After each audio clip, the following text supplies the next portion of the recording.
నమస్కారం అండి అందరికీ. ఈరోజు మన వీడియోలో చింతపండుతో పులిహోర ఎలా తయారు చేసుకోవాలో చూపించబోతున్నాను. ఇది చాలా ఈజీ అయిన రెసిపీ అయినప్పటికీ చాలామంది చేయడానికి కంగారు పడుతూ ఉంటారు. అలాగే ఎక్కువ క్వాంటిటీలో చేయడానికి కూడా ఆలోచిస్తూ ఉంటారు. ఎలాంటి కంగారు ఇంకా ఆలోచన లేకుండా ఈ తయారీ విధానంలో అయితే చూసి చేయండి. చాలా రుచిగా ఇంకా చాలా పర్ఫెక్ట్గా అయితే వస్తుందండి. అంతేకాకుండా వరలక్ష్మి వ్రతానికి మరియు రాబోయే వినాయక చవితికి కూడా చాలా బాగా ఉపయోగపడుతుందండి. పులిహోర ఈ విధానంలో అయితే వండి చూడండి. మీ పిల్లలు కూడా చాలా ఇష్టంగా తింటారు.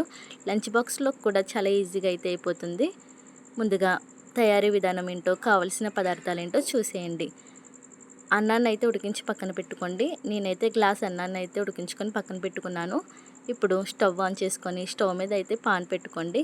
పాన్లో ఉన్న వాటర్ అంతా కూడా పోయి పాన్ అంతా కూడా బాగా వేడిగా అయ్యేంత వరకు అయితే వేడి చేసుకోండి. ఇప్పుడు అందులో ఆయిల్ వేసుకోండి. ఆయిల్ అంతా కూడా బాగా వేడిగా అయిన తర్వాత 1 టేబుల్ స్పూన్ పచ్చెనపప్పు, అలాగే మినపప్పు, ఆవాలు యాడ్ చేసుకోండి. బాగా గోల్డ్ కలర్లోకి వచ్చేంత వరకు అయితే ఫ్రై చేసుకోండి. ఇప్పుడు 1 టేబుల్ స్పూన్ వేరుశనగ గుళ్ళు వేసుకొని లేత బంగారు వర్ణంలోకి వచ్చేంత వరకు ఫ్రై చేసుకోండి. అప్పుడే చల్లారిన తరువాత చాలా రుచిగా ఉంటుంది. పులిహోరకి వేరుశనగ గుళ్ళు అనేవి మంచి రుచిని ఇస్తాయండి. అలాగే పచ్చిమిరపకాయలు ఒక 4, కరివేపాకు రెమ్మలు ఒక 2 వేసుకొని బాగా ఫ్రై చేసుకోండి.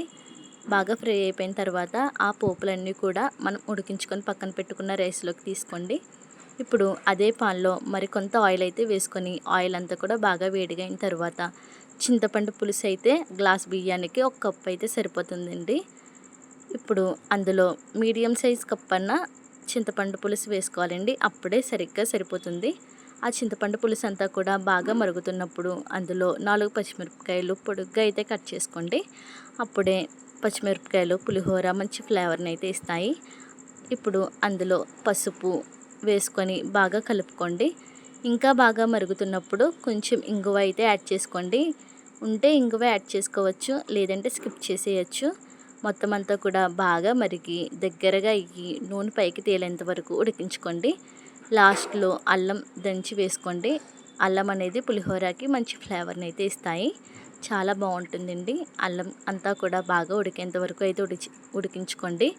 ఇప్పుడు అందులో ఇలా ఆయిల్ పైకి తేలేంత వరకు ఉడికించుకున్న తర్వాత మనం ముందుగా పక్కన పెట్టుకున్నాం కదండి రైస్, ఆ రైస్ కూడా అందులో వేసుకొని బాగా కలుపుకొని అన్నంలోకి చింతపండు పులుసు అంతా కూడా బాగా కలిసేంత వరకు అయితే కలుపుకోండి. సడన్గా మీ ఇంటికి చుట్టాలు వచ్చినా కూడా ఇలా 5 నిమిషాల్లో అయితే చేసి చూడండి. చాలా ఇష్టంగా తింటారు. చాలా అద్భుతంగా ఉంటుందండి.